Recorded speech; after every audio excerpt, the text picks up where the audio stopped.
Hola a todos. Si no, no soy yo. Bueno, buenas noches. Muchas gracias a la Fundación Libertad por permitirme ser parte de esta reunión, que además, honrado por tantas personalidades, como el presidente Macri, como el presidente Lacalle Pou, como el presidente Aznar.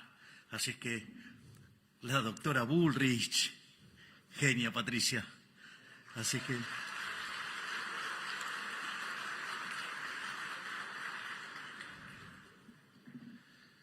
obviamente que al momento de que uno tiene que elegir una ponencia, tiene que acostumbrarse y acomodarse a lo que son las necesidades del momento y al lugar donde está.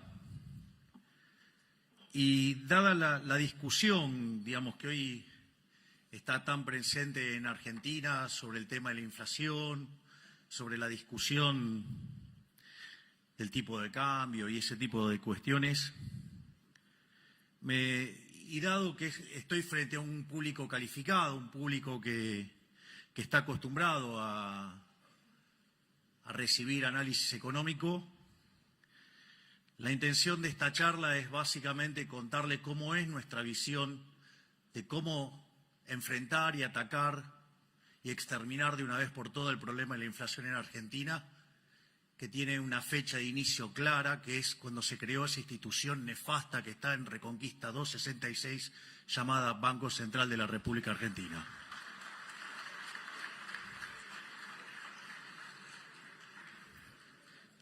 Por otra parte, por ende, la presentación se llama Dineros, Precios, Política Monetaria e Inflación.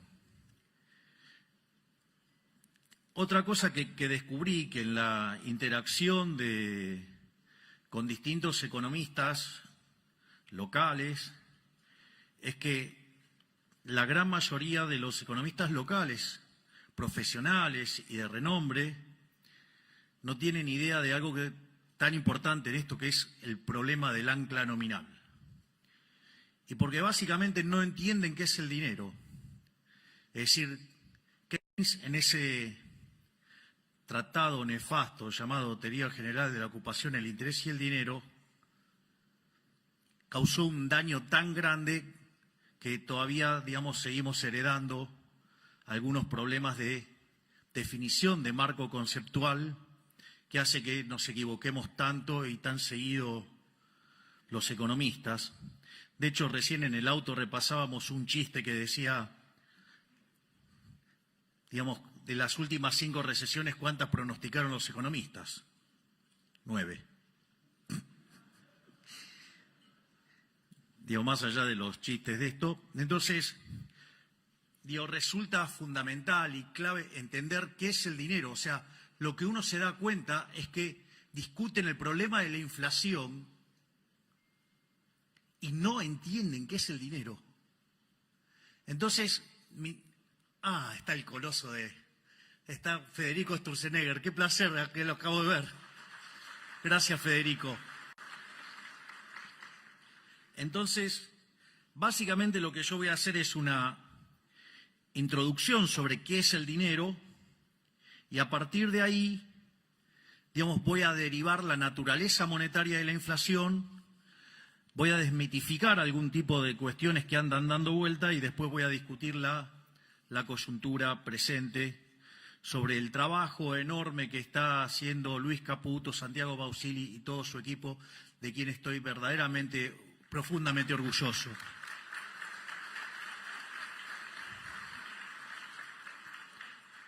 Entonces, lo primero es, si no hubiera dinero, ¿cómo sería la economía?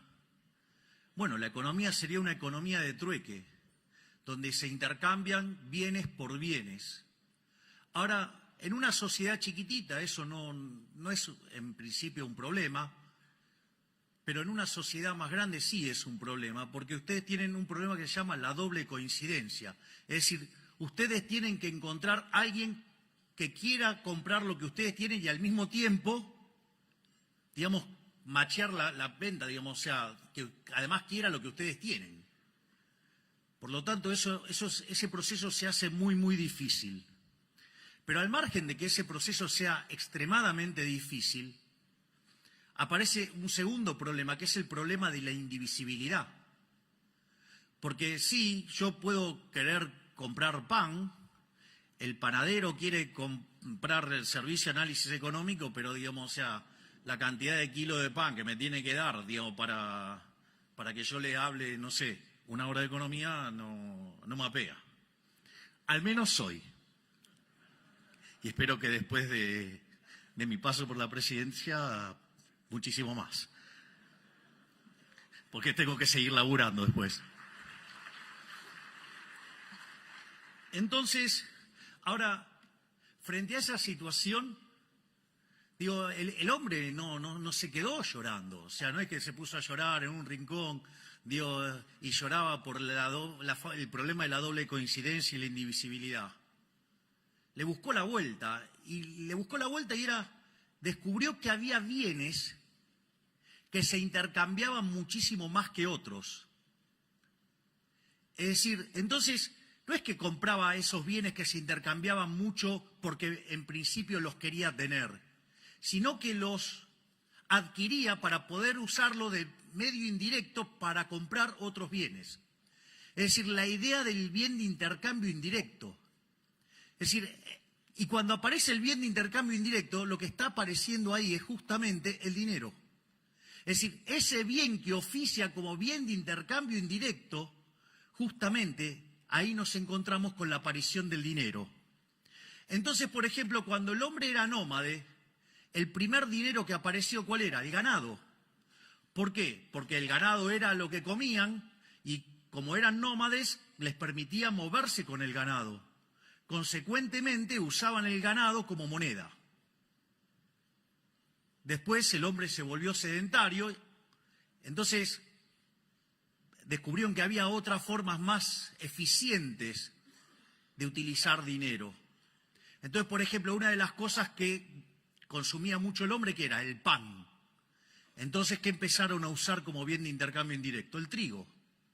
Entonces, no es que compraban y vendían trigo porque les interesaba el trigo per se, sino que en realidad lo usaban mucho, ¿por qué? Porque era un bien de intercambio indirecto.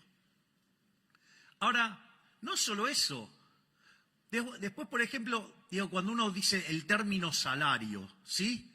¿Y por qué era salario? Porque básicamente se pagaba en sal. ¿Por qué era tan importante la sal? Miren, si había personas que le iba muy bien, digamos, en la antigüedad, era la gente que llevaba por todos lados que especies. ¿Por qué? Porque les permitía que tenga gusto algo la comida. ¿Ustedes se fijaron en lo que es comer la comida sin nada de condimento? Es una inmundicia. Digo, se lo digo, no sé cómo es algo gracioso, pero traten de hacerlo, eso es una cosa horrible. En especial, fíjense que es lo que le pasa cuando se ponen a dieta. Digo, hay algunas dietas que son un poquito más complicadas, sobre todo la de gasto público. Pero bueno.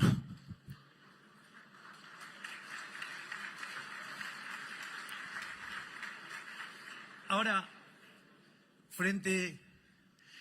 más que aplausos, deberíamos estar regocijándonos que por primera vez le estamos dando duro y parejo al gasto público. Estamos cumpliendo el sueño de Rothbard. Es increíble, ¿no? Una caída real del 35% del gasto público.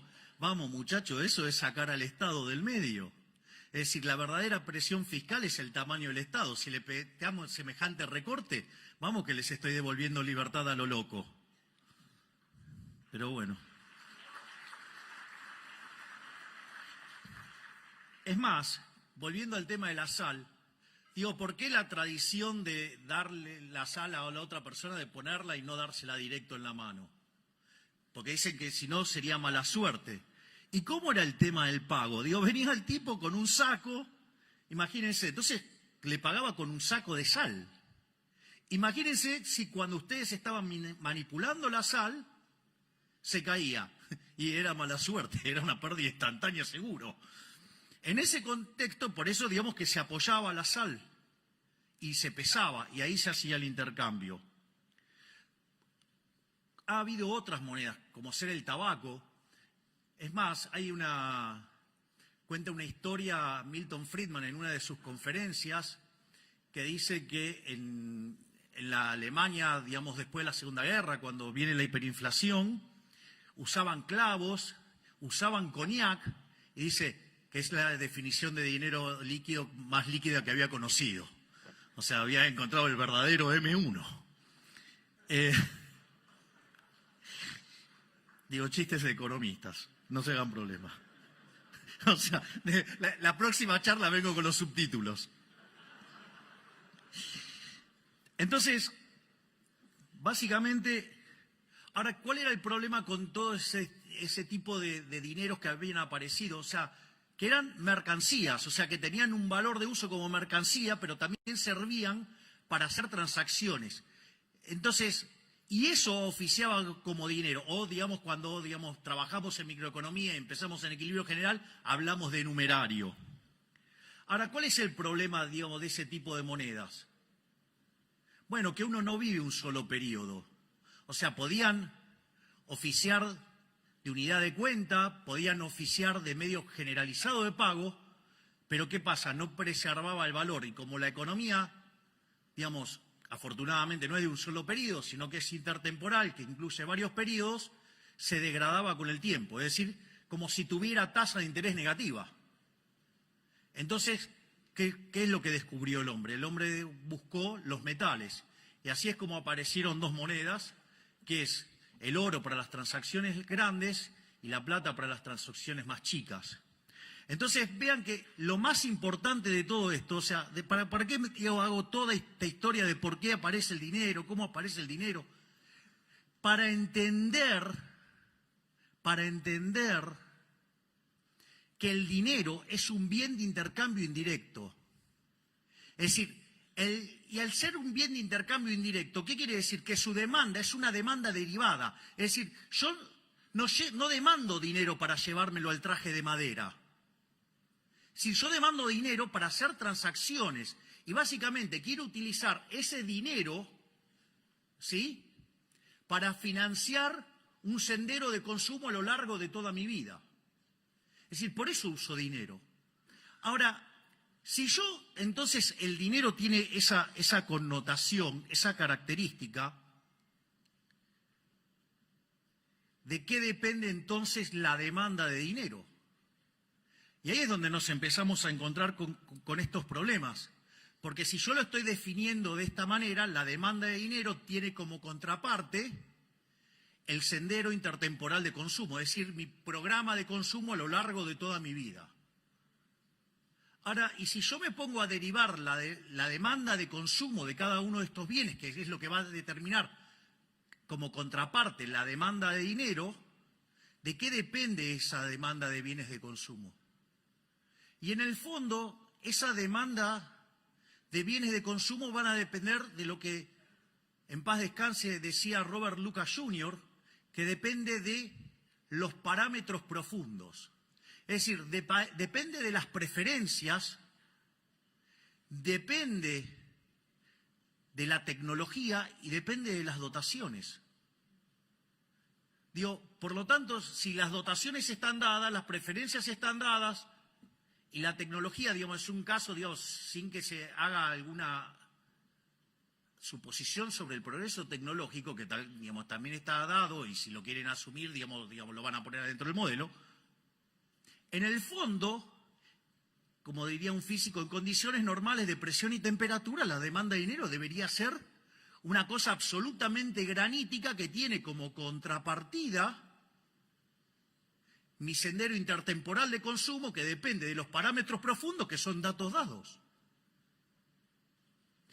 Esto es un tema demasiado interesante porque, digo, ¿qué es lo que sucede? Porque si entonces la demanda real de dinero, que es esto que acabo de decir y que sin presencia de ese ente nefasto que emite papelitos, digo, debería ser una cosa bastante dura, granítica. Y eso debería igualarse a los saldos reales. Es decir, la cantidad de dinero dividido el nivel de precios. Entonces, fíjense que ahí ustedes se encuentran con la teoría monetaria de la inflación, porque ustedes van a determinar que el nivel de precios va a venir dado por el cociente entre la oferta de dinero y la demanda de dinero. Y ahí, cuando ustedes incrementen la cantidad de dinero, lo que van a hacer es determinar el nivel de precios. Es lo que se llama el problema del ancla nominal. Es más, cuando ustedes derivan las funciones de demanda de cada uno de estos bienes, como son, digamos, homogéneas de grado cero, digamos, ustedes determinan los precios relativos. Y al determinar que el dinero es el numerario, lo que hace el Banco Central es que queden todos los precios determinados en dinero, es decir, determina la escala nominal de la economía. Es decir, el famoso ancla nominal, es decir, la forma en la cual yo estoy anclando el nivel de precios es fijando la cantidad de dinero. Entonces, si desde que asumimos en diciembre la base monetaria está constante, pese a que compramos 15.000 millones de dólares, pese a que se nos dispararon los puts, pese a que tuvimos que pagar los pasivos remunerados, la contracción por Bopreal y la contracción por superávit fiscal ha sido tal que compensó todo eso y dejó la base monetaria constante. Por eso está bajando la inflación.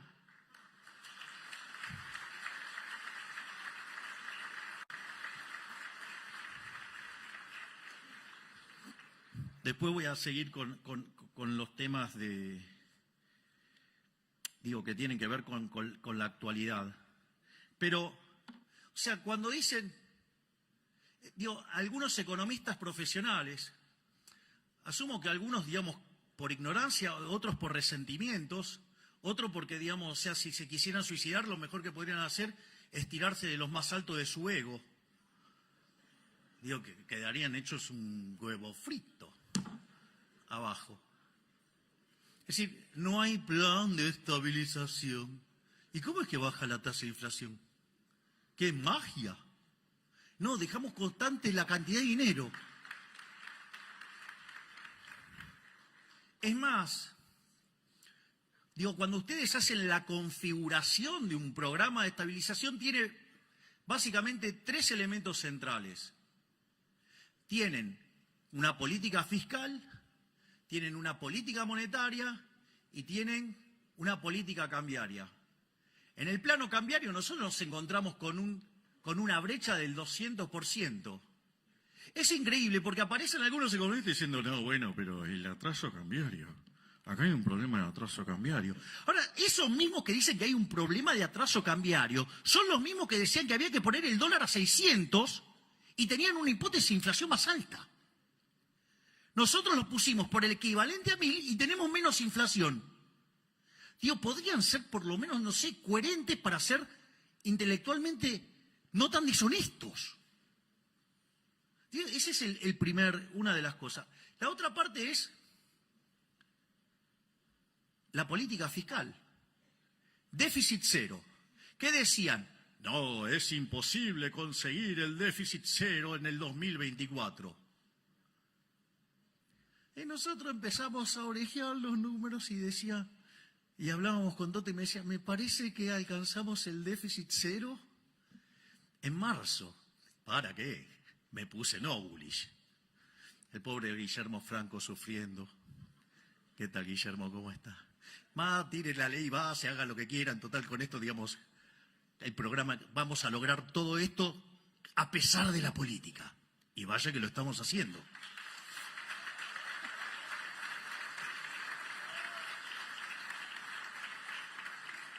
¿Y con qué nos encontramos? Que eso que era imposible, lo logramos en el primer mes. En enero alcanzamos el equilibrio financiero, es decir, tuvimos superávit primario y además pagamos los intereses, o sea, alcanzamos el equilibrio financiero. Entonces, ¿qué dijeron, digamos, la manga de pifiadores? En lugar de reconocer que le pifiaron, no, bueno, es muy poquito de motosierra y es mucha licuadora. Pregunten qué pasó con la obra pública. Pregunten qué pasó con con las transferencias discrecionales. Pregunten qué pasó con los intermediarios de los planes. Pregunten qué pasó con la cantidad de empleados públicos. Me parece que la motosierra es un poquitito más grande. De hecho, la mayor parte del ajuste es motosierra. Y les voy a decir algo, digo, a veces la licuadora, si se vuelve permanente, también es motosierra. Digo, que quede claro entonces. Es decir, con lo cual, digamos, o sea, la motosierra final es cuestión de tiempo, hasta que terminemos de estabilizar. Es más, y aquellos que dicen, no, bueno, pero ustedes no son liberales, subieron los impuestos. Ah, subimos los impuestos. Yo suelo utilizar un ejemplo muy interesante para entender el robo que es la política monetaria, que es el caso de una economía que hace transacciones en oro, ¿no? Entonces, supongamos que tenemos una economía que hace transacciones en monedas de oro y aparecen ahora por acá un par de amigos míos, aparece un físico y aparece un químico y me traen la fórmula para convertir el plástico en oro. Entonces, ¿qué empezamos a hacer? Empezamos a comprar plástico. Entonces, ¿qué empezamos a hacer? Empezamos a falsificar oro. La pregunta es, si yo ese oro lo tuviera guardado en mi casa, o tengo un problema de autoestima y entonces quiero alardear que tengo toda una casa de oro y no es de oro, digamos, de todo oro falso, entonces agarro y hago todo eso. Digo, hasta ahí no hay ningún problema, porque yo ahí no estoy cometiendo ninguna estafa, hasta ahí no hay nada. O sea, lo único que estoy haciendo es falsificando. ¿El problema cuándo aparece? El problema aparece cuando ese oro falso yo lo meto adentro de la economía como si fuera bueno. Y cuando hago eso, ¿cuál es el problema? Estoy aumentando la oferta de oro. Y al aumentar la oferta de oro, el poder adquisitivo del oro cae. Es decir, que todos los precios expresados en unidades de oro suben. Eso se llama ¿cómo? Inflación. Es decir, donde la verdadera estafa no es la inflación, la verdadera estafa es el señoriaje. Es decir, es la emisión monetaria la verdadera estafa. Porque yo les hago una pregunta. Si ustedes tuvieran una economía en crecimiento y el Banco Central emite acorde al crecimiento de la demanda de dinero como consecuencia del crecimiento de la economía, suponiendo que el consumo fuera una fracción constante del ingreso. Digo, así queda todo perfecto en términos de la estructura que usé. Entonces, ¿qué es lo que sucede? La inflación es cero. ¿No hay estafa ahí? Sí que hay estafa. Sí que hay estafa. Entonces digo, claro, cuando quieren hacer la cuenta del impuesto inflacionario no le da.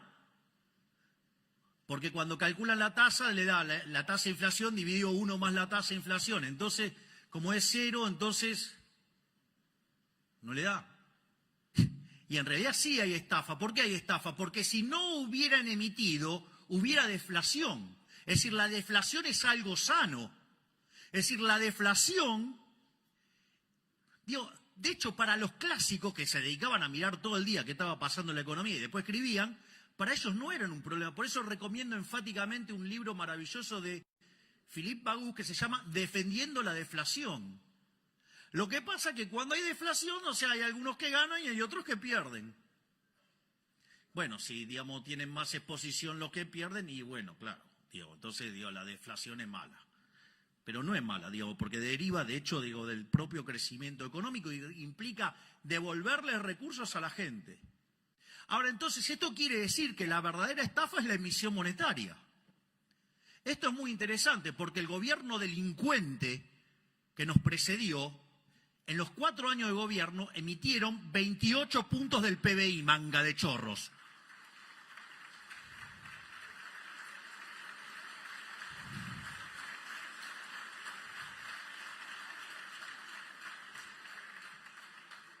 No solo eso, porque de esos 28 puntos del PBI, En el último año emitieron 13 puntos del PBI. Y si ustedes consideran, entre, digamos, la emisión directa y la emisión indirecta, y si ustedes consideran que la base monetaria, no la amplia, sino la base monetaria básica, es 2,6% del PBI, nos dejaron implícito solamente en eso una multiplicación del nivel de precios por 5 veces. No solo eso, además nos dejaron un banco central quebrado, donde había una relación de pasivos remunerados de 4 veces a 1. No solo eso, sino que además nos dejaron sobrante monetario. Claro, cuando ustedes hacían toda la cuenta, digamos, básica, eso daba que nos íbamos a encontrar con una inflación en torno al 15.000%. Digo, ese chico, el soviético, el que está en la provincia, ya no es exageración. Eso era una exageración, decía, eso no pasa. Y la realidad es que cuando nosotros, digamos, entramos en diciembre, en la primera semana, los precios venían creciendo al 1% diario. Eso anualizado daba 3.700% anual. Dicen, no, pero si sumo 1 más 365 veces me da 360. O sea, ni siquiera saben el cálculo de cómo es la inflación, que es una exponencial. Así estamos. Después, cuando ustedes toman las 2 primeras semanas, porque digamos, el gobierno anterior había dejado un montón de controles de precios y los liberaba todo justo antes de que asumiéramos nosotros. Ahí la inflación se aceleró al 7.500% anual. Y hay algunos caraduras, hay colegas intelectualmente deshonestos que niegan que había una hiperinflación plantada, que niegan que había un potencial de hiperinflación de en torno al 15.000%. Y cuando ustedes toman la inflación mayorista, la inflación del mes de diciembre mayorista dio 54%. Eso anualizado da 17.000. Es decir, nosotros asumimos con una tasa de inflación mayorista corriendo el 17.000%. Y esa inflación que corría el 17.000%, es decir, al 54% mensual, dada la obra enorme que está llevando a cabo todo mi equipo, hoy esa inflación mayorista es del 5%. Es decir, la bajamos en 90% al ritmo al que crece la tasa de inflación. Y no tenga duda que la vamos a exterminar.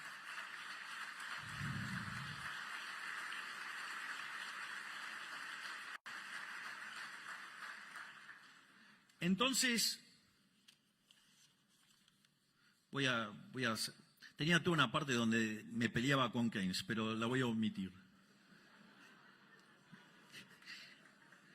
Sí, porque digamos, me pongo un poco denso, intenso, porque te voy a tratar de mantener las formas. Entonces, lo primero que... Entonces es interesante porque claramente nosotros tenemos un programa de estabilización, un programa de desinflación, porque por algo baja la inflación. No es que baja por arte de magia. Es más, hay otro elemento central de por qué baja la tasa de inflación. Una de las cosas enormes, digamos, que es digno de admiración, es el trabajo que está haciendo Santiago en el Banco Central y todo su equipo, Santiago Bausili. ¿Esto por qué es tan importante? Porque miren, cuando ustedes tienen un banco central quebrado, es decir, que quiere decir que los pasivos valen más que sus activos, la única forma donde ustedes corrigen la quiebra tradicionalmente es mediante un tremendo fogonazo inflacionario, de modo tal que los pasivos monetarios se achiquen. Y cuanto más quebrado están, la tasa de inflación que ustedes necesitan es muchísimo más alto para dejar en equilibrio el patrimonio neto. Entonces, en la medida que ustedes tienen un nivel de precios de hoy, en la medida que ustedes van a una quiebra del Banco Central y necesitan licuar eso implica precios más altos, ¿no? Una inflación más alta implica... Entonces, cuando ustedes toman el nivel de precios que deja en equilibrio el balance del Banco Central respecto al nivel de precios que tiene hoy, unen eso, les da una línea y la pendiente de esa línea es la tasa de inflación. Entonces, conforme ustedes empiezan a limpiar el balance del Banco Central, lo que están bajando es la tasa de inflación. Esto es un tema muy interesante. Es decir, el trabajo que hace el Banco Central es fundamental, el saneamiento es fundamental para bajar la tasa de inflación. Es decir, ¿pero qué quieren que le diga? Si había uno que decía, no podés dolarizar, si no hay fideo y no hay tuco, y me invitó con el fideo, hay tuco, fideo con tuco. Pues se equivocó, pero es más fácil tirar volquetes de estiércol antes que reconocer el error. De hecho, una de las cosas, miren, digamos, si de lo que están murmurando se comieron el verso, lo siento, I'm so sorry. La vida es así. De hecho, fíjense que nosotros teníamos varias propuestas de dolarización. En la medida que íbamos avanzando, algunas se nos caían, otras quedaban en pie. La única que me quedó en pie es la que habíamos propuesto nosotros, que era tomar los pasivos del Banco Central, los activos del Banco Central, pasarlo a títulos de mercado, que obviamente tienen un descuento enorme, ¿sí? Y con esos títulos ponerlos contra los dólares y haciendo todas las correcciones que esos títulos subieran de precio, y eso ofrecía un negocio enorme. Bueno, les aviso que cuando nosotros asumimos, los bonos estaban en $18, póngale 20 para redondear. Hoy los bonos están arriba de 60. Recibimos el riesgo país en 2.900, hoy estamos en 1.150. Es decir, además, estamos haciendo una caída del riesgo país como pocas veces visto en la historia argentina. ¿Y saben qué? Eso predice que para adelante la economía rebota. Por eso, digamos, están tan nerviosos. Por eso utilizan causas nobles para tratar de desestabilizar un gobierno. Porque saben que van a perder y no vuelven más.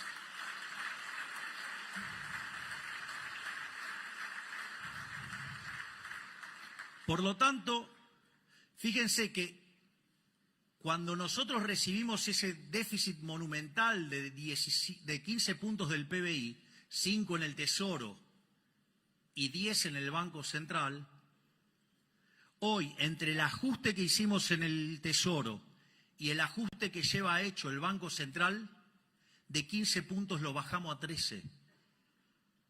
No solo eso, digamos, cuando termine el año le habremos devuelto al sector privado 15 puntos del PBI en ahorro. ¿Quieren saber cómo va a crecer la economía? Va a subir como pedo de buzo.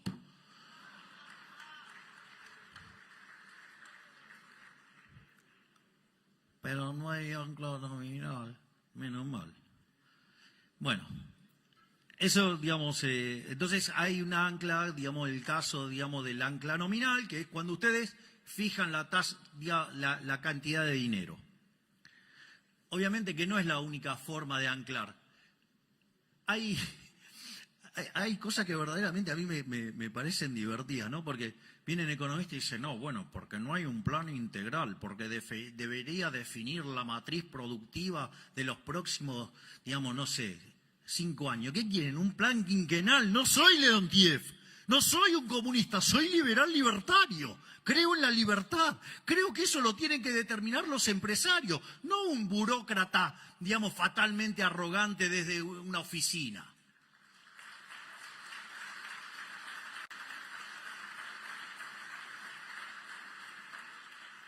O cuando dicen, no, bueno, pero deberías fijar el sendero de precios, salarios, que no sé.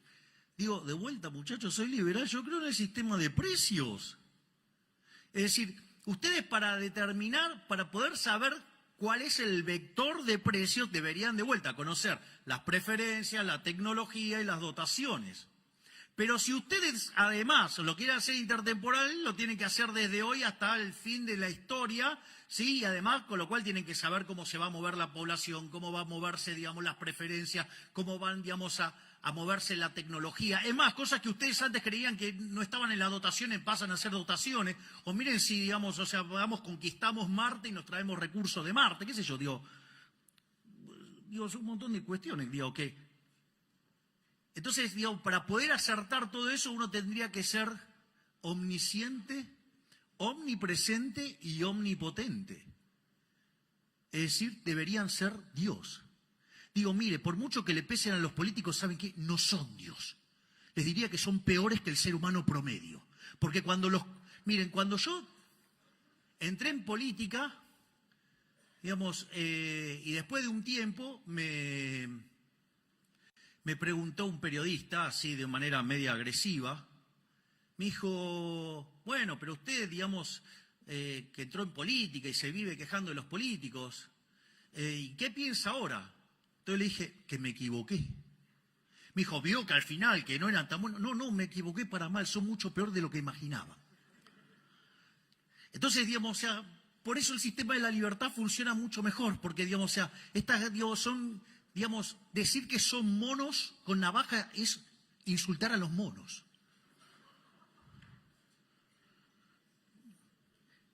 Entonces, digo, ¿cómo voy a estar fijando precios?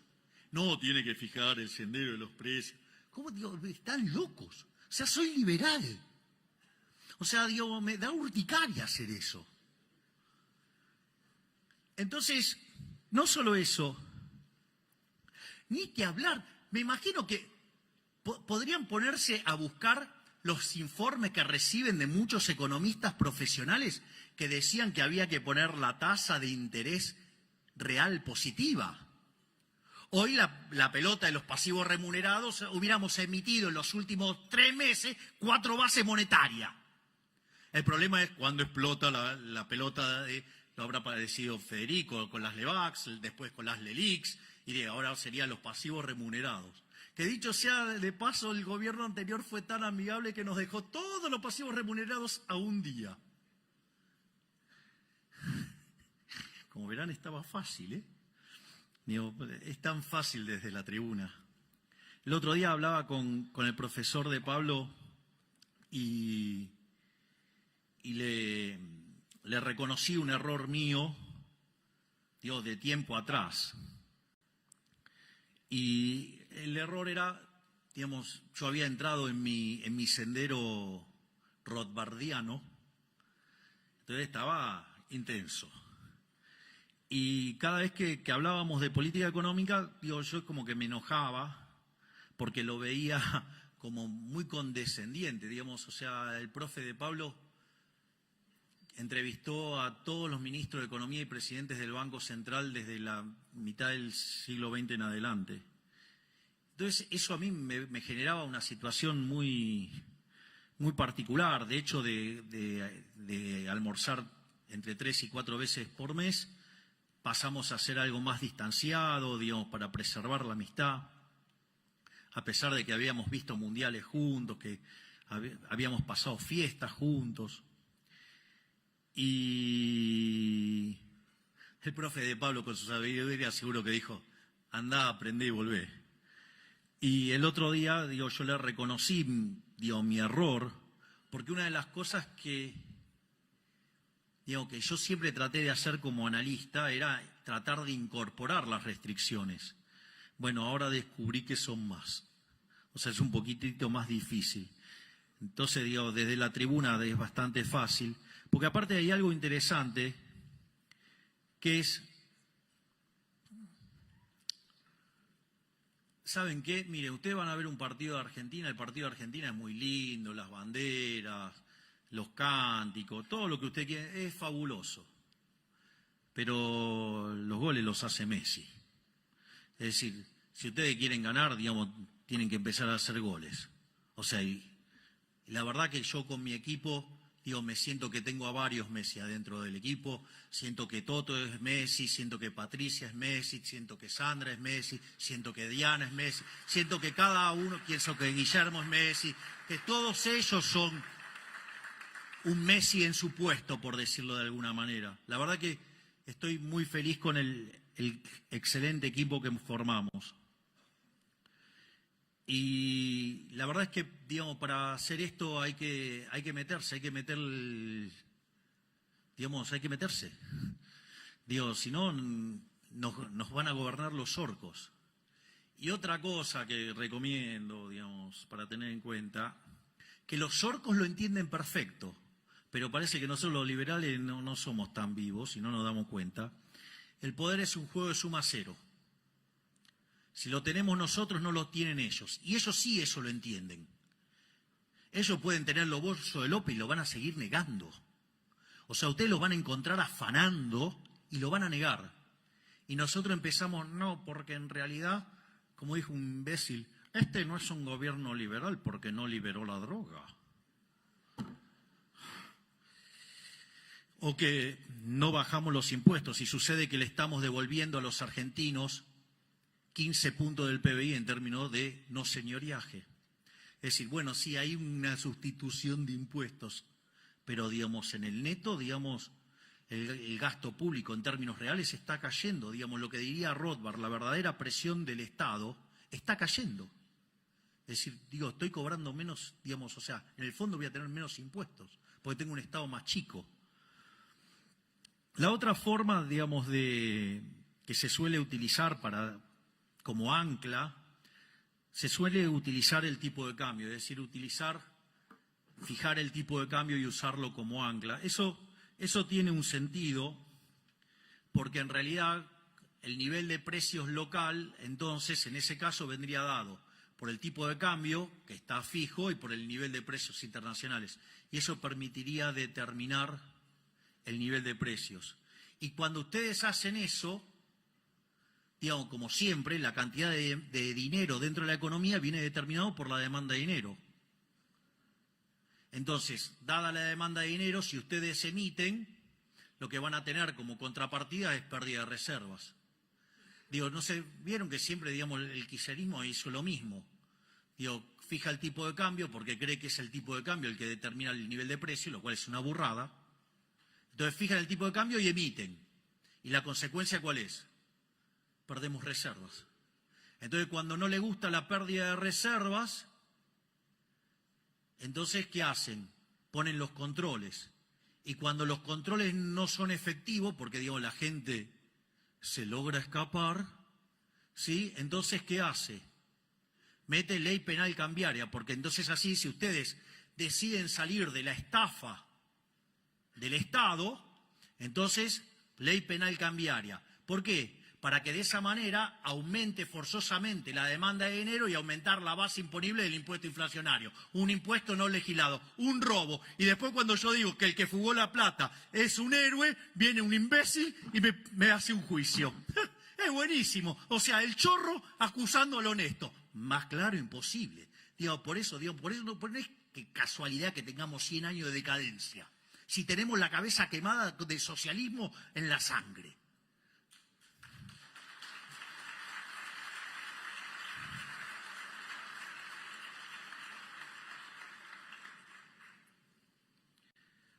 Obviamente que la otra forma de tener un ancla nominal es utilizando lo que se llama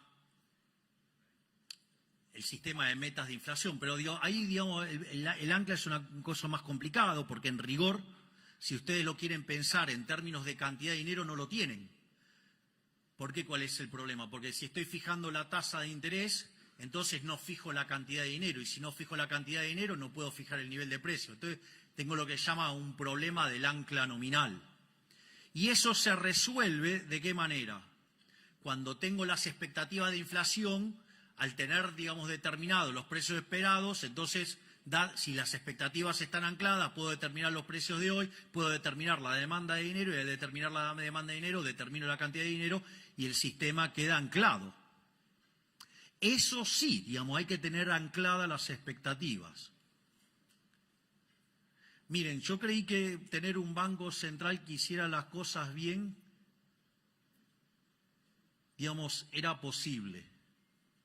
Es más, mi gran ilusión fue que cuando tuvimos el mejor banco central de la historia, que fue el que presidió Federico, yo creí que podíamos tener banco central hasta el 28 de diciembre del 2017.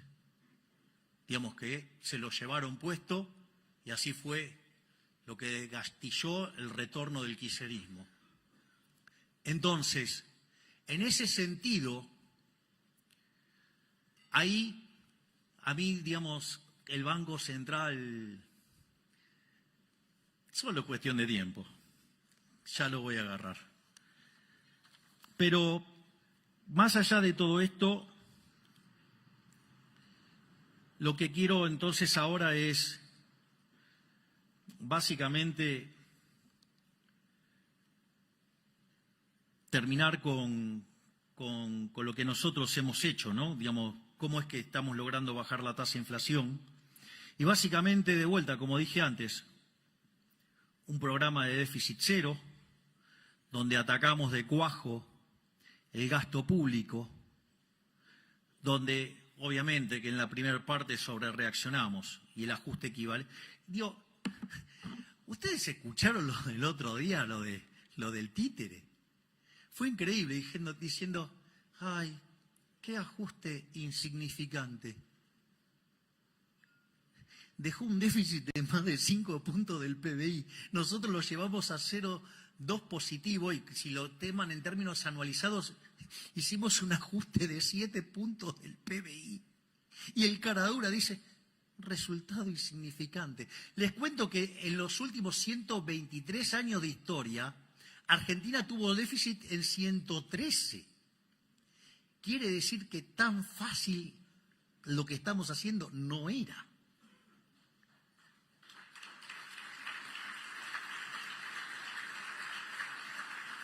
Sigan para mi ego y para que pueda tomar agua.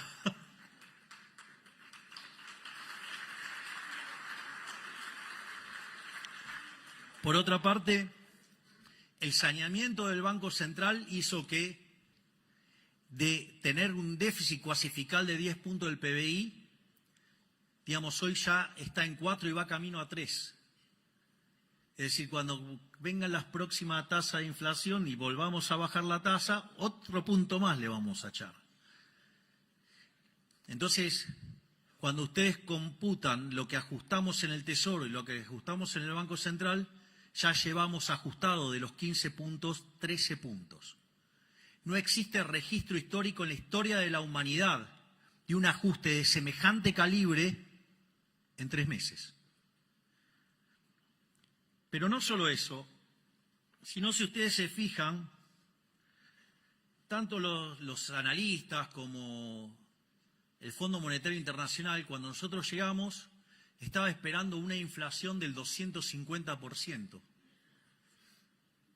digo, para Argentina, en un caso optimista. Bueno, hoy el fondo espera que Argentina, la inflación de este año cierre en 150%. Para que cierre en 150%, de acá a fin de año la inflación promedio tiene que ser del 5,5%. Es decir, que hacia fin de año está claro que la tasa de inflación, dado donde arrancamos, va a estar bastante por debajo del 5%. Es decir, lo estamos logrando, estamos terminando con la inflación.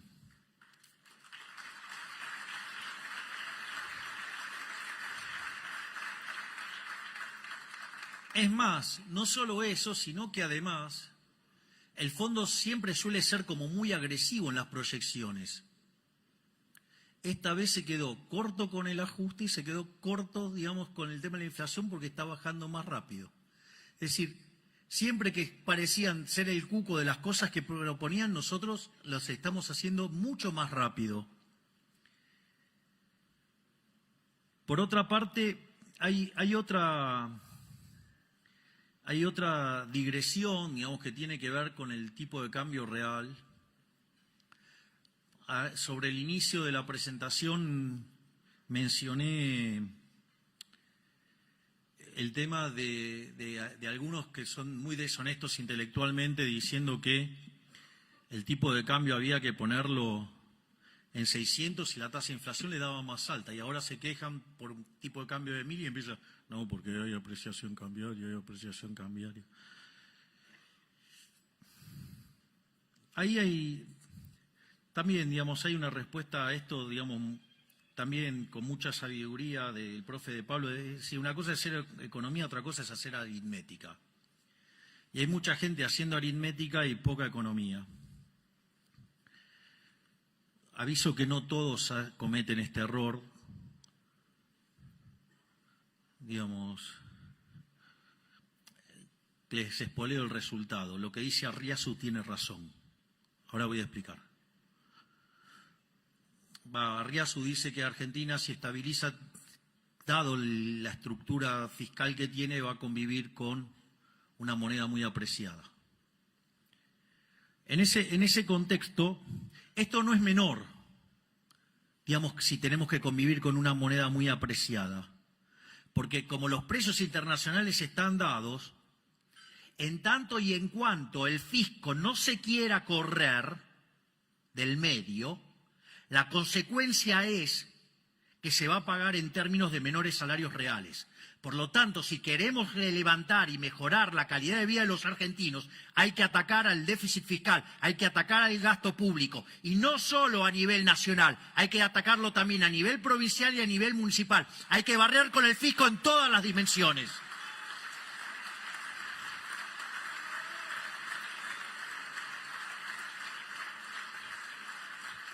Esto es, la fuente de nuestro empobrecimiento, la fuente de que la gente no le alcance la guita, la fuente de que haya tantos pobres, tantos indigentes y que haya un montón de argentinos cagándose de hambre, es culpa de los malditos políticos que no quieran bajar el gasto público.